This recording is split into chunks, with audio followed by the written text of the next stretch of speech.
Bonjour, bonjour. En fait, je fais cette vidéo aujourd'hui pour parler de la géostratégie africaine. Dernièrement, j'ai fait une vidéo où je parlais de Dangote qui pleure. C'était le titre de la vidéo, bien sûr. À l'intérieur de la vidéo, je n'ai pas fait allusion à Dangote qui était en train de pleurer. Dangote, c'est qui? Dangote, c'est aujourd'hui un des hommes d'affaires le plus riche. Il fait partie des hommes d'affaires qui a le plus investi en Afrique.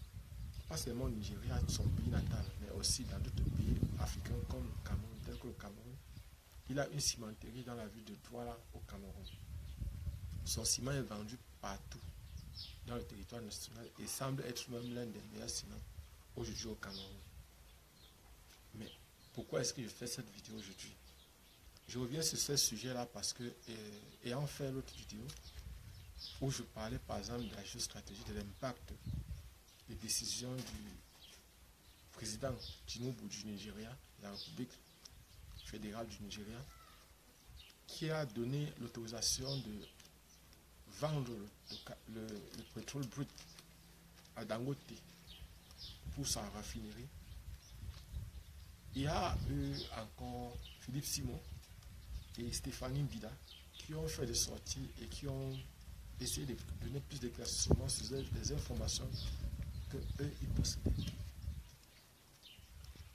Pour moi aujourd'hui, je voudrais surtout voir l'impact de cet événement-là sur les investisseurs africains qui se trouvent au niveau de la diaspora, au niveau de la géostratégie et même de la, si on peut dire, de l'impact psychologique que cette décision ou ce fait divers, c'est pas un fait divers, c'est une réalité, cette réalité africaine, cette réalité nigériane, orchestrée par le président Tinubu ou encore par l'homme d'affaires Dangote, Aliko Dangote. Donc nous allons voir cela aujourd'hui. C'est vrai que dans la vidéo, il y a Philippe Simon qui est revenu en donnant l'impression que le président Tinubu, son fils, était plongé dans... il y avait eu une entreprise qui avait été créée pour raffiner le pétrole à Malte. Et que le fils du président Tinubu était actionnaire dans cette entreprise-là. Et il a aussi fait comprendre que le président Dangote n'avait pas soutenu pendant la dernière campagne électorale. Dangote n'avait pas soutenu le président Tinubu pendant la dernière campagne électorale. Donc, ça veut dire que le président Tinubu n'a pas reçu de la part de Dangote un soutien politique. Donc, ça c'est ce que Philippe Simon a dit. Et maintenant, l'aspect psychologique, c'est plus un peu Stéphanie qui a beaucoup plus parlé de l'aspect psychologique que de l'impact de ces événements-là sur le noir. Comment le noir a toujours été vainqueur par rapport aux déportations, comment ils ont réussi à survivre, à se dépasser, comment le noir, bref. C'est pas surtout de ça que moi je veux parler. Je veux revenir sur l'impact de tout cela et de comprendre la psychologie de l'Africain noir subsaharien. Beaucoup de personnes, j'ai l'impression que soit Philippe Simon refuse de regarder la réalité en face, soit il ne veut pas que ses positions prennent l'impact sur l'organisation de Back to Africa qui aura fait à Paris, je crois, en cette année-ci. Je ne sais pas si c'est en septembre ou en quelle année, je ne sais pas. Je ne sais plus très bien. Donc, j'ai l'impression, parce que les informations que lui, là, ce sont des informations, bon, c'est sûr qu'il a fait beaucoup d'efforts pour voir le repos, il a des puissances stratégiques qui lui permettent d'avoir ces informations-là. Bon, mais ce qui est sûr et certain, c'est qu'un président reste un président. Le président Tinubu reste un président Tinubu. Et il faut savoir une chose, c'est qu'il y a des décisions techniques que les chefs d'État prennent, ou les présidents prennent, et des décisions politiques. Voilà par exemple les deux grands types de décisions que la plupart des temps ils ont à prendre.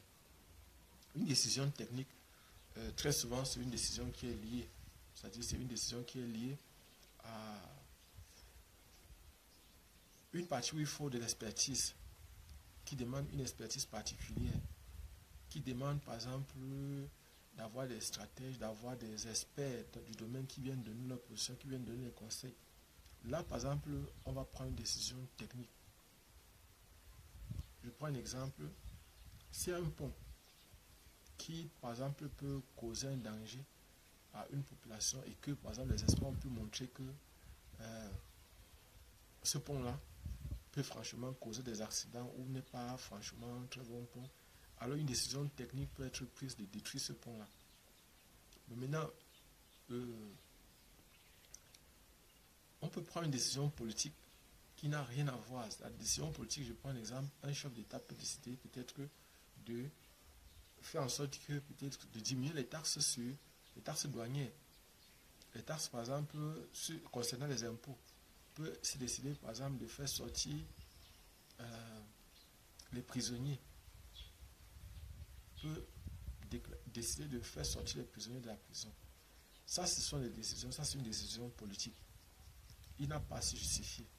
Et s'il a des justificatifs, ça dépend de lui. Là, ça dépend de lui. Là, ce sont des actes politiques.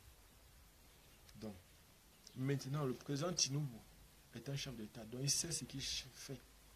Et le plus important, ce n'est pas ce qui s'est passé, c'est ce qui va se passer. Le président Tinubu peut-être a voulu attirer l'attention des hommes d'affaires africains, a voulu attirer l'attention de Dangote que, malgré, parce que Dangote, il ne faut pas oublier que Dangote, ce n'est pas aujourd'hui qu'il investit au Nigeria. Tous ces investissements sont au Nigeria, presque. La plus grande partie des investissements du président, du directeur d'entreprise, du chef d'entreprise, Aliko Dangote, se trouve au Nigeria. Et je crois que, avant même que Tinubu, et je crois que Tinubu et Dangote font partie du même parti politique.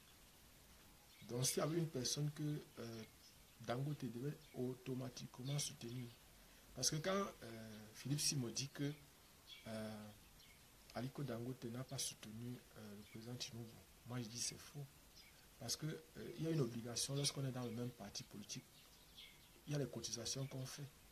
Et il y a une obligation d'aider d'abord le membre du groupe que d'aider les membres des autres groupes. Donc, et les hommes d'affaires savent souvent jouer dans les deux camps. Je ne pense pas que le président, que Aliko Dangote n'ait pas suffisamment de personnes pour lui donner des conseils sur la stratégie à prendre pour pouvoir avoir les deux camps en même temps. Parce que il faut savoir une chose, c'est que selon moi, ça c'est mon opinion personnelle, une personne qui est au pouvoir et qui organise les élections ne peut pas perdre. Surtout chez nous ici en Afrique et même en Europe. Sauf si peut-être il y a des dossiers contre la personne.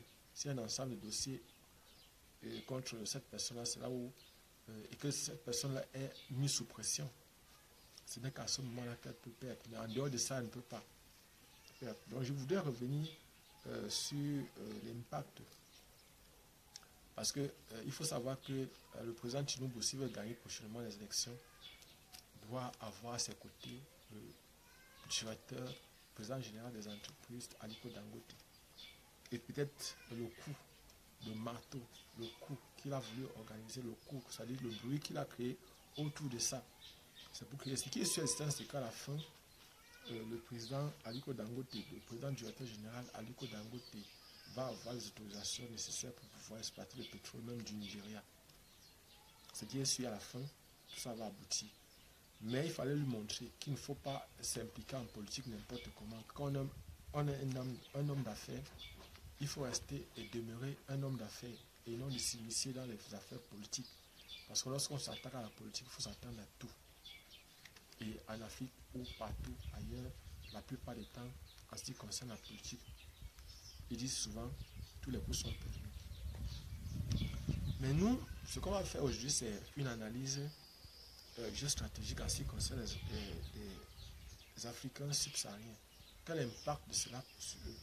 Déjà, j'avais dit dans la vidéo précédente que cela devait avoir un impact un peu négatif sur les personnes de la diaspora issues de l'Afrique subsaharienne. Pourquoi? Parce que le fait de voir les investissements parfois partir dans l'eau, imaginez un peu, 20 milliards de dollars investis au Nigeria, dans la raffinerie d'Aliko Dangote, qui voit que cette raffinerie ne peut pas fonctionner simplement à cause d'une décision politique. Parce qu'au niveau technique, normalement, tout est clair, tout est propre. Mais au niveau politique, donc c'est là où il y a les difficultés. Et ces personnes de la diaspora peuvent voir d'un mauvais œil cette décision-là. C'est-à-dire peuvent voir, par exemple, leurs intérêts menacés.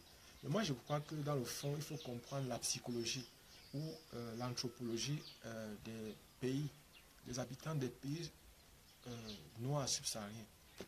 Pourquoi? Parce qu'il faut comprendre que de façon générale, que ça soit autant de Houphouët-Boigny, que ce soit autant de Omar Bongo au Gabon, Houphouët-Boigny en Côte d'Ivoire, de Kwame Nkrumah ou bien de tous les autres, il y a une psychologie que ces chefs d'État avaient, ou qu'ils ont, ou certains même jusqu'à aujourd'hui ont encore. C'est que les étrangers dans leur pays ne représentent pas une menace, très souvent. C'est-à-dire, ce sont les ressortissants du pays qui représentent une menace, surtout en termes politiques. Et peut-être même c'est à cause de ça que le président Tinubu a voulu créer quelques difficultés à Aliko Dangote. Pourquoi? Parce que peut-être ayant l'impression que peut-être Aliko Dangote visait la place, cherchait à être président, ou cherchait à positionner une personne autre que lui pour être président. Et c'est la raison pour laquelle peut-être qu'il a voulu mettre les bâtons dans les roues. Et il faut comprendre la psychologie, l'anthropologie des pays, des habitants de l'Afrique noire subsaharienne. En fait, dans ces pays-là, généralement, les étrangers ne représentent pas une menace. Ce sont les habitants du pays qui représentent une menace. C'est-à-dire, ce n'est pas aussi évident que ça d'accepter de voir des nouveaux hommes d'affaires, des nouveaux riches qui s'installent. Et qu'à chaque fois, ils peuvent compromettre. Parce que l'idéal, c'est quoi? L'idéal pour ces gens-là, c'est parfois de voir les gens qui souffrent, les gens qui sont là, qui n'arrivent pas à s'en sortir, les gens qui sont soumis. Parce que vous savez, quand on a faim, on est soumis. On se rabaisse, on accepte. Voilà, par exemple, et je crois que c'est souvent aussi les mauvais conseillers, que c'est parfois certains de ces dirigeants-là ont parfois des conseillers occidentaux qui leur donnent l'impression que pour manipuler, pour avoir le dessus sur le peuple, il faut la famille, il faut faire en sorte qu'ils ne puissent pas s'en sortir, il faut faire tout pour qu'il n'y ait pas l'émergence d'une nouvelle classe d'hommes d'affaires, d'une nouvelle classe de personnes qui puissent réussir à s'en sortir dans ce pays-là. Et que dans le pays, les seuls qui doivent s'en sortir sont les étrangers. Observez par exemple, dans la plupart des cas, les pays africains. Rares sont les nationaux qui réussissent à s'en sortir. Ce n'est pas qu'ils n'ont pas les compétences. Mais la plupart du temps, c'est que certains nationaux qui ont tendance à vouloir mettre l'œil sur les affaires politiques se voient directement parce que vous savez, c'est facile de détruire un homme d'affaires. Surtout, on peut le clouer en un temps record avec les impôts, un redressement fiscal est suffisant pour pouvoir le mettre au sol. Donc voilà par exemple un peu une vue sur peut-être la psychologie des dirigeants de certains pays africains. Mais il faut aussi comprendre que les Africains subsahariens sont des personnes décidées. Vous savez, pendant la Première Guerre mondiale, pendant la Deuxième Guerre mondiale, et même avant ça, la traite négrière, on est venu chercher les personnes en Afrique pour les amener aux États-Unis, pour les amener en Amérique, pour les amener en Australie. Et vous devez comprendre une chose, c'est que quand, par exemple, on a amené ces gens-là, ce sont les gens résistants, ce sont les gens psychologiquement très forts, ce sont les gens déterminés. Et lorsque, par exemple, vous regardez aujourd'hui, quels sont les gens qui traversent le désert pour arriver en Europe ou pour aller aux États-Unis? Ce sont les Noirs. Ils traversent le désert, ils traversent l'eau. Et ils sont tués constamment au désert, ils sont tués constamment dans la mer. Jusqu'à là, ils ne sont pas découragés parce qu'ils ont un mental de fer. Ce sont les personnes qui ne se découragent pas. Et même à l'époque, le président Nicolas Sarkozy a dû faire assassiner le président Muammar Kadhafi parce qu'il fallait déstabiliser. Parce que dans peut-être sa stratégie, c'était de vouloir justifier peut-être la guerre en Afrique de l'Ouest, la montée du tourisme, de faire monter le tourisme pour déstabiliser la plupart des pays en Afrique de l'Ouest. Mais aussi, l'autre côté, on peut aussi regarder sur ça, cette décision du président Nicolas Sarkozy et ses alliés, le fait par exemple de vouloir favoriser, de vouloir limiter autant que possible l'immigration en Europe. Parce qu'on savait qu'il y avait beaucoup de personnes qui passaient par la Libye et que c'est par la Libye qui passaient d'abord travailler l'argent avant de traverser pour aller plus facilement en Europe. Vous savez, l'Espagne a tué, l'Italie a tué. Ce sont les pays frontaliers avec l'Afrique. Et dans ces pays-là, que ce soit le Maroc, la Tunisie, constamment ils tuent. Que ce soit par exemple la Libye. Mais ça ne décourage pas les gens.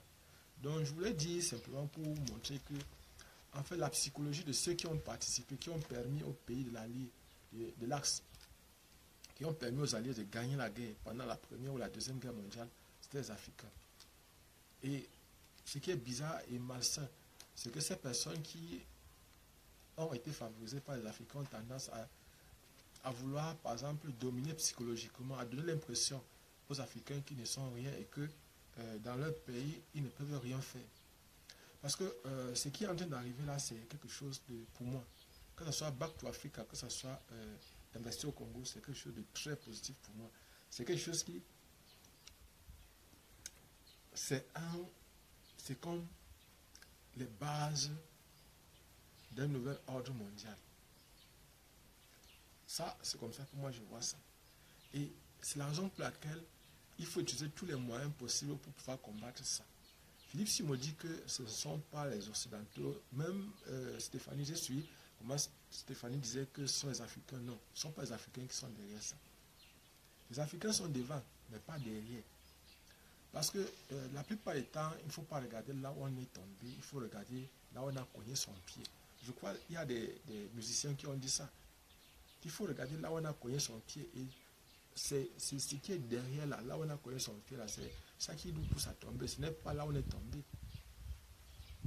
Donc, cette vidéo c'est uniquement pour donner ma position sur, pour dire que ce nouvel ordre mondial va permettre le développement de l'Afrique. Et c'est la raison pour laquelle chaque fois que je parle des concours ici, je conseille aux jeunes de faire les concours, de se préparer au concours. Les gens pensent que c'est peut-être une façon pour moi de vouloir me remplir les poches. Non. C'est parce que ce qui est en train de venir là, c'est quelque chose qu'on ne peut pas changer. C'est-à-dire que l'Afrique va se développer. Et pour cela, il y a des écoles qui ont été créées. Une très très grande quantité d'écoles a été créée au Cameroun. Une très grande quantité. Et il faut se former. Pour que quand les investisseurs africains vont arriver, parce que l'Africain ne va pas porter son entreprise pour aller l'installer peut-être en Europe, en Occident. Non. L'entreprise sera fixée ici en Afrique et ça va créer des emplois, ça va aider les États à fonctionner au plan des impôts, au plan par exemple du fonctionnement. Bref, ça c'était une idée simplement, ma part de position, mon opinion sur la géostratégie africaine, sur la géostratégie mondiale, pour dire que l'idée de Back to Africa de Philippe Simo, c'est une idée, c'est une très bonne idée. L'idée de Stéphanie Bida, investir au Congo. Et ce qui est sûr, après investir au Congo, il devait avoir investi peut-être dans un autre pays. Et cette idée-là n'est pas bien vue. Parce que vous savez, derrière ça, il y a des organisations qui ne vivent que des prêts aux États africains. Et il y a une autre chose que j'ai failli oublier de parler, c'est la sécurité au niveau des pays africains. La plupart des temps, ce qui fait que les chefs d'État sont aussi, certains chefs d'État sont aussi, ont peur parfois de laisser ces investisseurs africains chez eux, c'est parce que ces occidentaux, ces conseillers occidentaux, les font peur en leur faisant croire que, par exemple, ça, qui peut favoriser la déstabilisation, que s'ils deviennent très riches, avec l'argent, là, ils vont acheter des armes pour venir le combattre, pour venir déstabiliser son pays. Ce qui n'est pas vrai, ce qui n'est pas toujours vrai. Et aussi, on leur fait peur parce que vous savez aussi que bon, certains dirigeants africains ou bien certains membres des gouvernements africains sont des personnes parfois corrompues et qui sont prêts à favoriser leurs propres intérêts à l'intérêt commun, à l'intérêt du pays. C'est donc la raison pour laquelle parfois ils sont obligés de favoriser l'étranger parce qu'il aura un pot de vin. Il va gagner quelque chose par rapport au national qui ne va rien donner ou qui ne peut pas donner quelque chose de consistant. Donc voilà un peu ma position, mon opinion.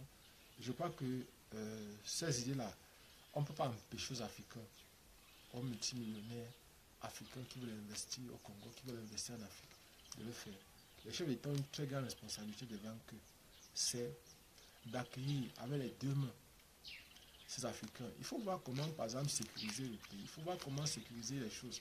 Ce n'est pas ces gens-là qui déstabilisent. Ce sont les gens qui font le chantage à ces chefs d'État qui veulent parfois bloquer votre monnaie, qui veulent parfois empêcher à ces chefs d'État de faire fonctionner notre pays normalement. Je crois qu'on va peut-être revenir dans une autre vidéo pour voir encore de plus en profondeur parce que en fait, non, on va revenir là-dessus, c'est mieux. On se voit prochainement avec l'aide de Dieu, avec l'aide de l'univers.